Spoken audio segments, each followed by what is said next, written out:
How to use floating topic. Xmind's floating topic feature can be creative and fun. You can use it to create diagram like this, flowchart, concept map, and character relationship map. How to use the floating topic. There are 4 ways to add a floating topic.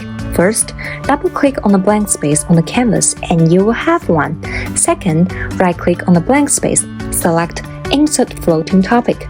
Third, go to the menu bar and click on Insert, select Floating Topic, and click on the blank space.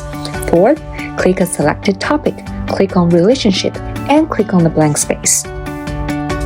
Moving floating topics. During brainstorming, you can use floating topics to divert your thinking, and then organize them by dragging and dropping. You may drag the floating topic near the center topic, it automatically turning into a main topic in the mind map. Or if you drag floating topic near another floating topic, it will connect as a subtopic. If you don't want this auto connection, you can select Flexible Floating Topic and Topic Overlap in the Format panel. Aligning floating topics. Click and drag to select floating topics you want to align. Right-click to bring up the floating topic alignment function and select the alignment method.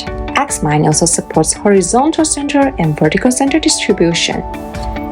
Batch changing styles. You can select all the floating topics and make batch style modification in the Style panel, or after changing the style of one floating topic, click Update to sync the style with other floating topics.